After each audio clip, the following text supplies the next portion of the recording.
live from the heart of Lincoln, America. Welcome to Ticket Weeknights on 93.7 The Ticket and theticketfm.com.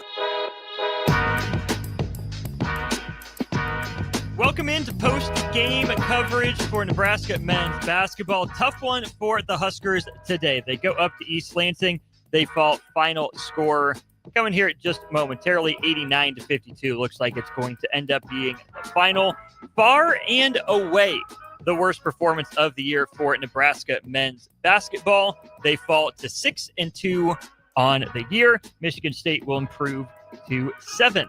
Congrats to the Spartans on a game well played. Lots to get to from this one. I will be joined shortly by Husker Hall of Famer Eric Strickland here on our stream. It's brought to you by Sartor Heyman Jewelers. For now, send in your thoughts, 402-464-5685, or you can be like Eric and Justin. You can pop in on YouTube and leave comments. I see him. Let's bring him in. My partner during On the Block, E. Strick.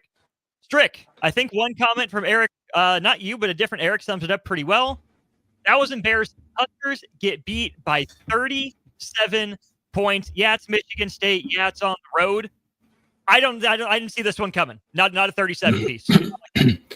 Yeah, the second highest scoring margin in a Big Ten game for Michigan State is against the Huskers today, and they ran into a buzzsaw. I think this year is going to be – there's a lot of parity that's probably going to happen. I think a lot of home teams are going to win a lot of games in the Big Ten this year. I think there's I don't think you're going to have a dominant team in the Big Ten, and someone may emerge. I don't know if they'll be there this year where someone just absolutely dominates. We saw what happened to Purdue. I think you're going to see a lot of that. I think you're going to see a lot of those type of situations this year, and Nebraska ran into a buzzsaw. But this is what I'm going to say also. It was exposed today what we've talked about, the struggles with Nebraska. What we had been seeing is high levels of assists, a lot of assists, a lot of passing. But here's the thing. This team was really, really, really, really good defensively today in Michigan State. They didn't allow a lot of penetration. They didn't allow a lot of breakdowns. Every shot Nebraska took today was a struggle.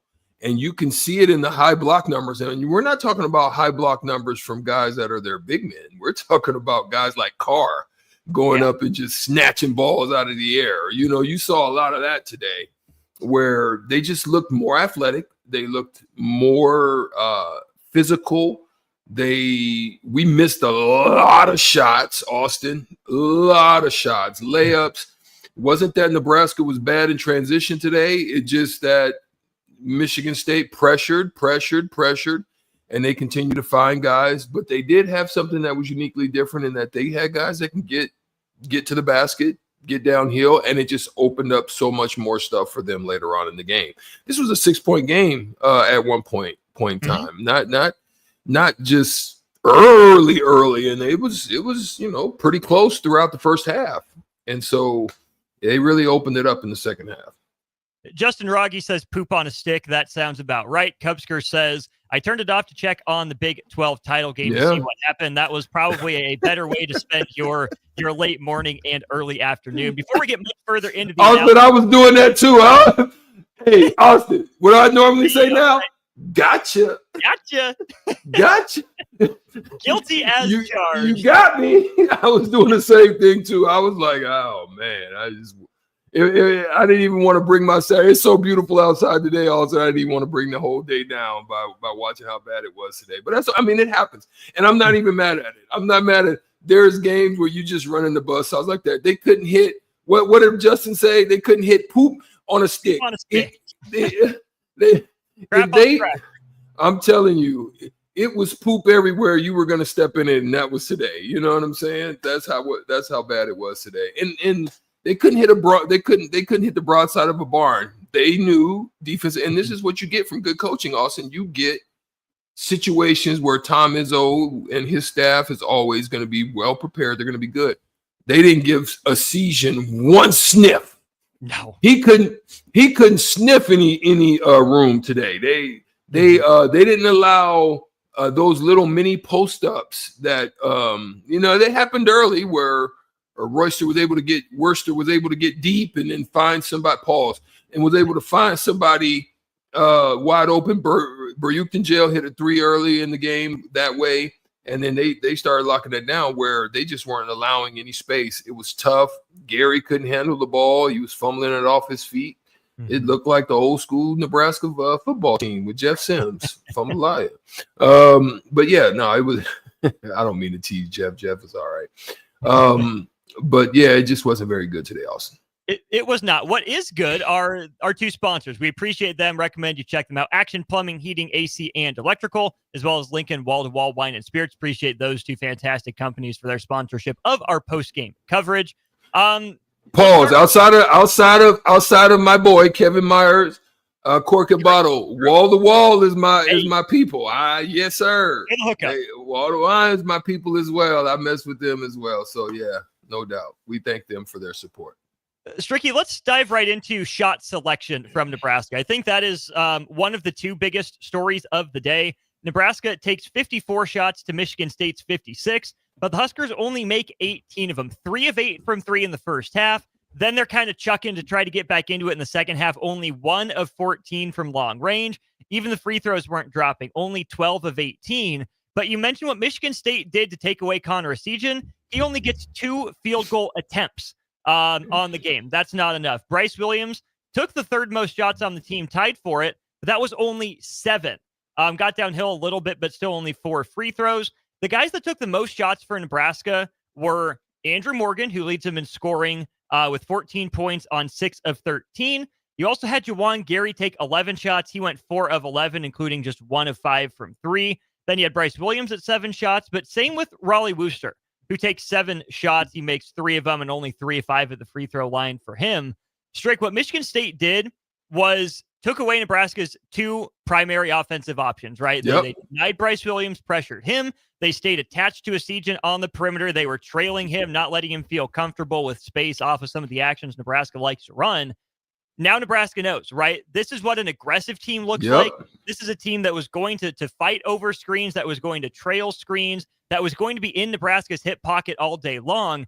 Teams are going to live with Andrew Morgan taking the most shots on the team and Juwan Gary taking the second most shots on the team. Not all of them were bad, but Nebraska has to find ways to get Bryce Williams and Connor Essegian easier looks.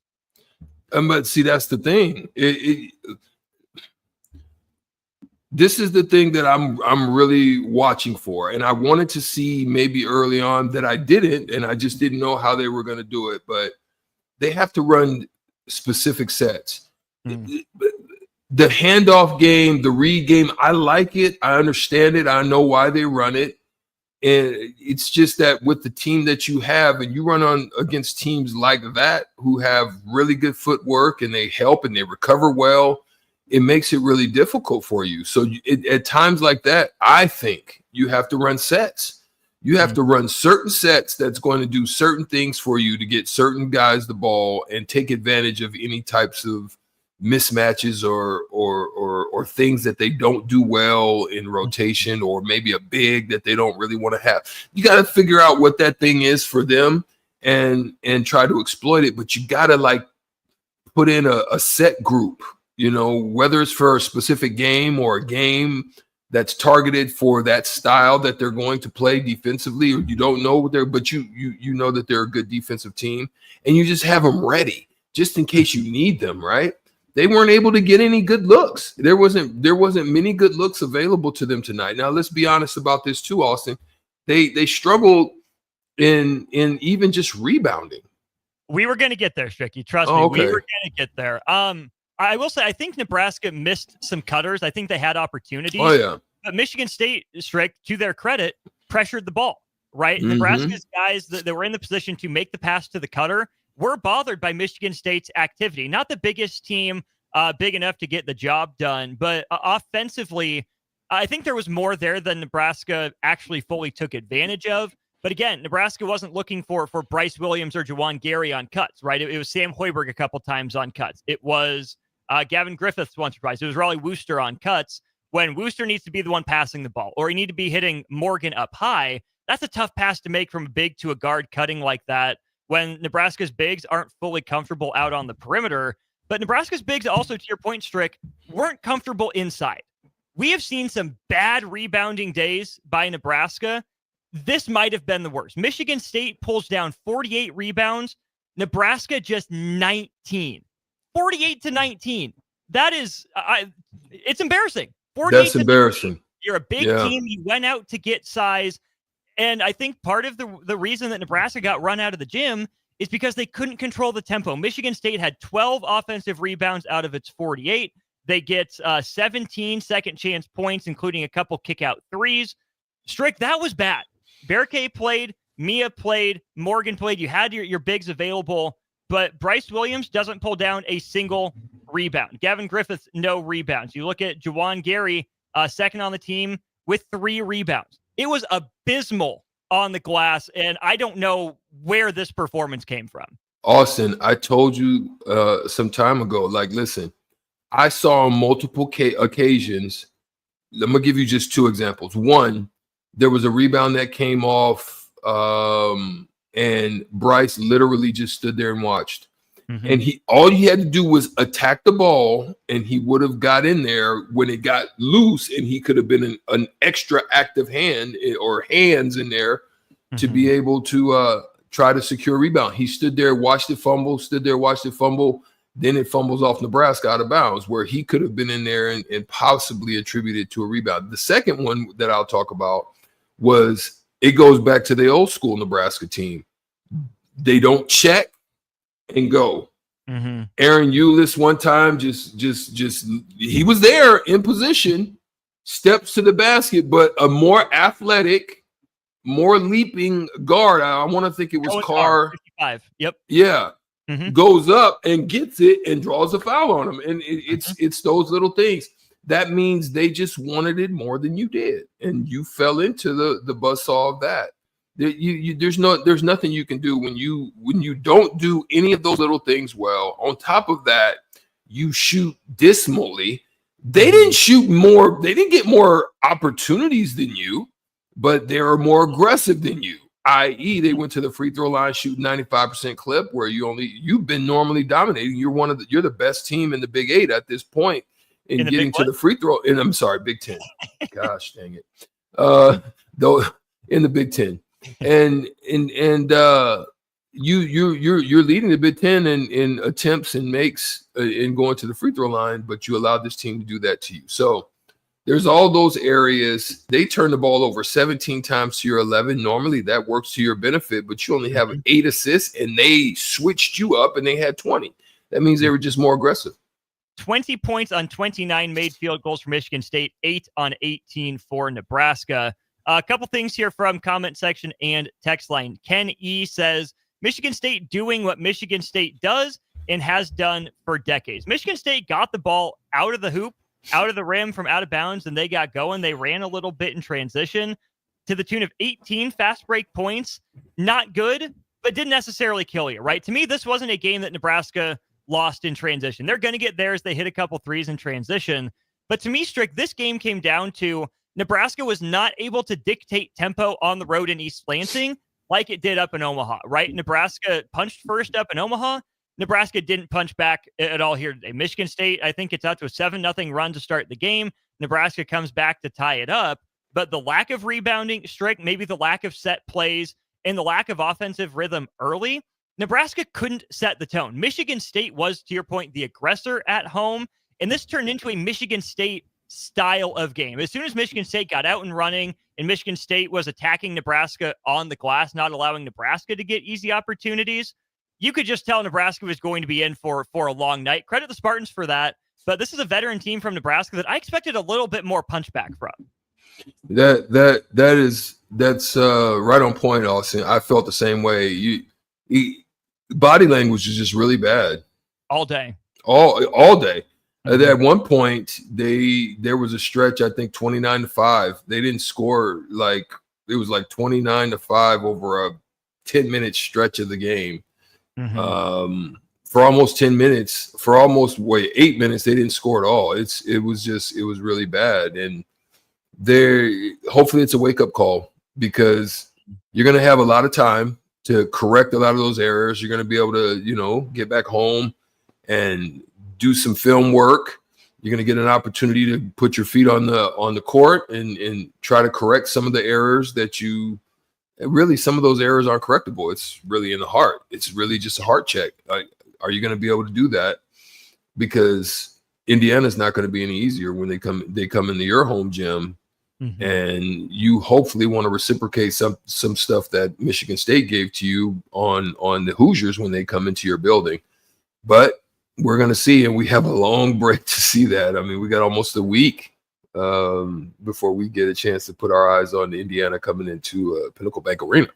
That'll be a week from yesterday. It'll be on Friday, Nebraska and Indiana from PBA. To that point, Strick, it was a long layoff for Nebraska, right? Their previous game was last Sunday, so a 6-day break between action. They beat North Florida at home, then go on the road. Nebraska didn't respond well to the time off, right? It's kind of like the football team after a bye week. You're not going to have, almost full weeks off like this very often. Nebraska was a little bit banged up, right, with Berke Boyuknagel. It was good to see him at least out on the floor. Not his highest impact game, but just to see him out there. He played 14 minutes. Seemed like a good sign. Not super involved in the offense necessarily, but Nebraska didn't handle the week off or the time off very well. They didn't look rested, refreshed, and energized, ready to play.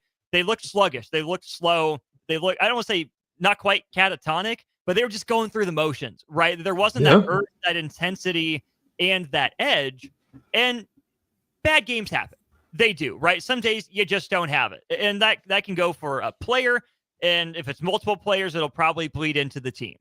But Strick, I really thought that this Nebraska team specifically, with the older guys, with the veterans, with having been on the road in the Big Ten before, I really thought we weren't going to see a performance like this out of Nebraska, right? I would have thought that the defense would have traveled better than it did today. An off day for a group like this shouldn't be 37 points. That's year one or year two, Fred Hoiberg stuff, right? I thought we had left this behind. I thought that if this team had an off night, it might balloon to 15 or 20, but someone's going to hit a tough shot. We're going to see the effort. We're going to see him engaged. We're still going to see, good basketball being played, even if the shots weren't going down. This was a step backwards for Nebraska today, Strick. They didn't bring the fight, and I didn't expect that from this group. Right. And something that some of the commentators had said during the game is that they, especially earlier in the game, when the game was pretty close, going back and forth, they talked about how it was interesting to watch this team gel so quickly with so many new faces on it. You have a couple of old heads and veterans, and then you have some new faces there. You're not getting right now anything out of Gavin Griffiths at all. And like you said, they did what they needed to do to take away the players that can give them problems, which in this instance, it was going to be Connor Arcesian and Bryce Williams. They said that they were going to take it away. Now, I want to give kudos to the big fella. Morgan. My mind just drew a blank. Yeah. Morgan, Andrew Morgan. I want to give kudos to him, because he actually looked like he came to play. Now, he missed some opportunities as well. There were some opportunities there that were right point blank that he missed. I don't think he'll continue to do that. I think he'll be better for it. But he looks solid. I loved his footwork. I loved his post in the work that he was doing on the inside. We're also not, I don't know if he's still injured, but we're also not getting much out of Braxton Mia.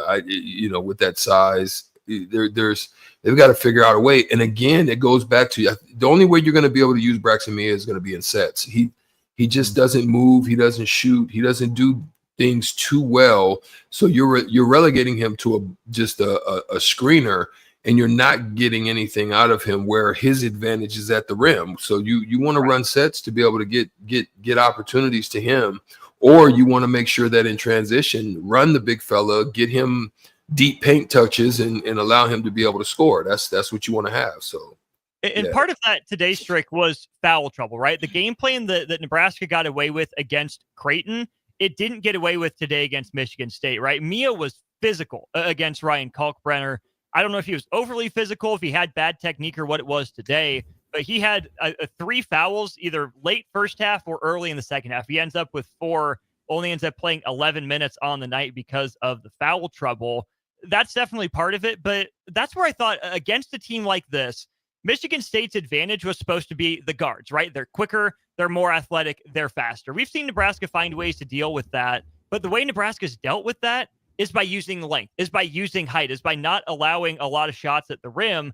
With Braxton Mia only playing 11 minutes and didn't block a shot today. No, he didn't. Michigan State was hitting the pull-up jumpers at will. Michigan State was getting to the rim at will. But that's where if Nebraska was going to exert its will in this game, it had to be inside. Nebraska's posts, I thought, were better than Michigan State. But Jackson Kohler came out and set the tone. Carr is kind of a wing-forward hybrid. Set the tone. Xavier Booker hit a 3, right? A stretch ability that we didn't see from Nebraska's bigs today. So not only were Michigan State's guards better, Michigan State's bigs said, okay, game on. People like Nebraska's front court. Let's show them what we got. So tip of the cap to Michigan State's bigs. I think they set the tone, taking Nebraska's biggest advantage away. And then the guard said, okay, you guys did your part. We'll start cooking here late in the first half and into the second. Yeah. And like I said, their transition was phenomenal. Fears did a good job of running their transition. Obviously, you saw the one play where he loses control of the ball, finds himself doing the curly kneel on the court, and ends up finding Carr for a lob just right at the basket from his tailbone. So everything was going right for them today, man. And they that's what they said. You're coming into our home. It is a Big Ten match. They're at 1-0, and we're not allowing you to come in here and walk out of here with a victory. And we just didn't think it was just going to be that bad. I mean, right. You could be okay with taking a loss, but you don't want to see that kind of loss because, like you said, it looks like a major setback in a lot of ways. Mr. Worldwide from Fallbrook here said, how about the alley-oop from the seated position? Strick, you've been a guard. You've lost your footing before. What goes into making a play like that? Like, how incredible is that play to throw a lob to a guy like Cohen Carr from your butt? So it's poise. It's getting there, not getting rattled. Understanding where everybody is. This is just this point guard awareness. Knew that someone was behind him. Not looking at the guy, but just knew he was there and that he was going to be trying to reach. So you're moving the ball and you're observing. Okay, can I find somebody to outlet? One of your outlets, you don't want to go out towards the midcourt because of a possible steal could lead. So you kind of look, unless it's just absolutely no one there. You don't want to throw that one. So you're trying to figure out, where can I find the next guy? Is someone now coming to me to help? No. Backside. This all happens in a couple of seconds. Awareness, over the top, move, no out, no one coming. Oh, and toss the lob. After that, you're probably going to call a timeout. But he did a good job of keeping good poise there, and he was able to find an open guy that was at the rim. Someone that goes up and gets it at the rim. That dude is one of the most athletic players in college basketball. No doubt, because that swat that he had against Juwan, thought he had an easy, just quick floater, man. Off the vertical, he goes up and swats that almost into the stands, but a good enough swat to be able to recover it and get the ball and start a fast break transition. Michigan State was looking at Cohen Carr as a receiver at one point for the football team. You saw the hops there. Cubsker says, well, looks like I moved my curse over to basketball. My bad boys. Hey, Cubsker, it happens, right? It happens. Let's break the curse. Let's get it out of the way. But here's the thing, Strick, we'll wrap up with this. I think we've hit on all the main points from this game. Right now, this is far and away the worst performance of Nebraska's season. Yeah, they lost to St. Mary's. It wasn't great all the time, but Nebraska made a run, found a way to get back into the game. Right now, this performance is the one-off, right? This is the performance that Nebraska looked the worst. It's the performance where the energy wasn't there to any degree and the body language wasn't there. you get a do-over. You get a mulligan, right? Okay, these things happen from time to time. Do you think that this team can stop this this skid? I mean, it's a one-game losing, not even a streak at this point. They just lost a game. It happens in college basketball. Do you trust this team and the leadership in the locker room to take it personally and not let it happen again this season?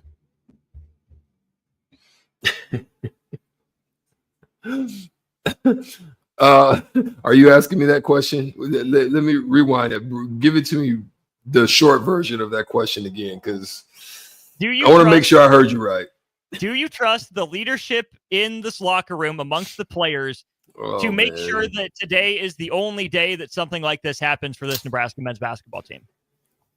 Sadly, I don't know who that's going to be. I don't know. I don't see it being Bryce. Because I didn't see anybody take that onus. Like, we're not going to let this happen. Like, when they jumped out on us, there's some play we're about to run that I'm either getting to the free throw line and then I'm taking out front. I'm slapping some floor, and I'm setting the tone on the defensive side so we can get our run going, right? I didn't see that. I didn't see it. Oh, shit. No, and that's... Oh, I can turn it off here. No, I can decline it here. Yeah, Austin, I didn't see that. And that's what's scary. You would hope that it would be from Juwan or Bryce. I can't say that's the case. It's not going to come from Sam Hoiberg, because then it could, but it's not gonna, because it's probably too late at that point. Right. Worcester's new. He could, but I don't know if I see that in him. There's no one on the team. The only one that really likes to fire on them, and if they get going offensively, is someone like a Season. But it shouldn't be sparked by. Okay, let's just go back, Austin. Listeners, if you've watched their games like Austin and I have in Pinnacle Bank, or whether or not we're watching the game, we went out as well up to South Dakota. If you're watching them, their intensity doesn't shift until they do something offensively. And you can't rely on that. Like, you've got to set the tone by, that's just who you are. We're going to lock you down. We're going to be physical. We're going to run you. Whatever your thing is, you set the tone by doing that and doing it well, right? But for them, we saw it at St. Mary's. Let's just be candid. They looked like they looked at Michigan State a lot of the time during that game. And then they got a spark, a couple of threes. The season hit one and Worcester hit one. Right. And then all of a sudden, boom, boom, boom, the intensity. Now you saw them, getting out on closeouts, and you saw them rotating. And I'm like, why should that be the thing that sets the tone for that? Why not? You should be doing that to set the tone anyway. I don't know. That's why I can't say for sure that we're going to be able to. There's someone that's going to move the needle in making that happen. And that's why I'm going to be interested to watch too, because a couple weeks ago, Fred Hoiberg gave Juwan Gary credit for rallying the team after St. Mary's, as stepping up as a vocal leader. Good for Juwan, right? Good for him if he took that leadership role, especially vocally. But Strick, we haven't seen that come to fruition in a game, right? We haven't seen Juwan Gary rally the troops and stop a run like that during the game. And of course, it's a team-wide thing. It can't just be one player. If Nebraska comes out and plays better against Indiana, good. They learned the lesson. They found a way. They rallied together. But it's just like we talk about with football or in baseball between innings at halftime, whatever it is. Let's see some of that in game, right? Let's say I've had enough right now. Let's not worry about it when we get back on the plane. Let's not worry about it when we come in to watch film the next day or the next practice. We're putting an end to this now, here, today. Maybe the result doesn't look better. Maybe it still looks ugly, but the urgency, the intensity, and the edge, even if shots aren't falling, to your point, you can still play with good pace. You can still set good screens. You can still get a body and box out. Sure, maybe you lose by 37 because shots aren't going down, but I didn't see good body language. I didn't see Nebraska rally. I didn't see Nebraska look like it was interested in playing any better in the second half. And that comes to the tune of scoring a 31 points in the first half, but only 21 in the second. 21 points in a half of basketball. So, yes, I hope Nebraska finds a way to recover and look better against Indiana after a long break on Friday. But I think this is a mature enough team, Strick, that if guys can't have those hard conversations in the game on a sideline, Nebraska has to be sure to punch first. Because if they don't, we're going to see more efforts like tonight. And I just don't think that should happen for a team as old and experienced as this one. That part. And that's why I said that as a leader on the team that I was on, and even in the Mavericks, even when I was playing, even with any of the teams I played for, when I was a six man or a starter, I felt that I was going to set the tone. I was going to either force you to come with me, or I was going to go out and set the tone and then have all the staff and the coaches looking at you funny because you didn't, why is this rookie or why is this guy given more effort than you're going to have to answer some questions. And so in a situations like that, I would just basically go and hound the guy. You got to wear yourself out. It didn't look, that's what it takes to do that. What you just said, Austin, is work. And people don't really want to work. Some people, I'm not saying that that's them. And I'm hoping, again, we see a change. We see growth. Sometimes this just happen. I'm hoping it's a one-off.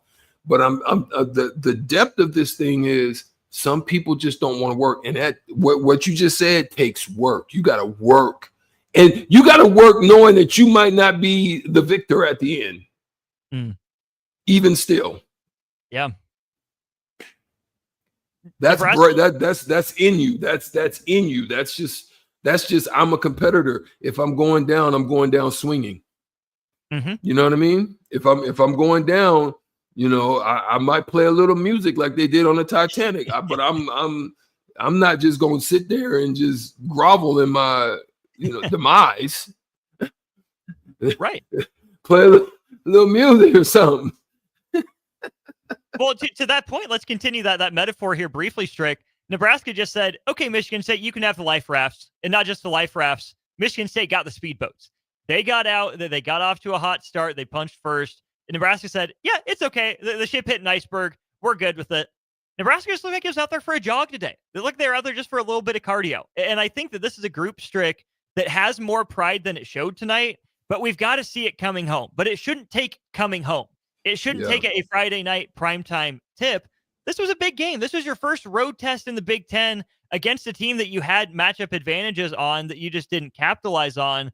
So we'll see. Nebraska, Indiana, Friday night. 89-52, the final today. Michigan State takes down Nebraska. Huskers fall to 6-2 on the year. Thanks to Action Plumbing. Yeah, what you real quick before you give shout out to Action Plumbing and Wall to Wall. It's getting ugly. Arizona State is giving the business to Iowa State, and it's 45-10. And here's why I'm mentioning this, right? It's win or go home, but there's a lot at stake in the win of whoever this was going to be. And Arizona State basically said, yeah, it's going to be us. And that's the way they've been playing this game today. They've been attacking it on both sides. They're very crisp. That's what you want to hopefully see when you have a need of you have to accomplish something. You go on the road and you take an L. What I'm saying, I want to see that type of drive, like what Arizona State just said. Look, it's us. Are you going to show me that next week when Indiana comes in here? That's what I want to see, is that type of, it's going to be us. You've got a lot at stake in Nebraska. What was the record in? What did it end up? They only lost one time in Nebraska at Pinnacle Bank last year, right? In the Big Ten. So. Yeah. Right? I believe so. So for me, are you going to continue with that type of mindset? Or are you going to allow what you offered up to the people against Michigan State on the road? That's what I want to know. We will find out Friday night. I'll be there. You'll be in attendance for that one, right, Stricky? Yeah, I'll be there. Excellent. We will talk about it all week during On the Block. 2 to 4 weekdays starting Monday. We'll be with you Tuesday, Wednesday, Thursday, Action Friday. Plumbing. Hey, give it to him. Action Plumbing, Heating, AC, and Electrical. You can find them at 4101 South 8th Street in Lincoln. Call 402-423-6960 for any of your plumbing, heating, AC, and electrical needs. And wall-to-wall wine and spirits here in Lincoln, 5040 North 27th Street. That's on my end of town on the north side. Give them a call at 402-307-9800 as well. Well, Stricky, it's 89-52. Michigan State beats Nebraska. Thanks for jumping on, partner. I'll talk to you Monday. See you Monday. He's Strick. I'm Austin. Appreciate you guys for tuning in to post-game coverage here of Nebraska men's basketball.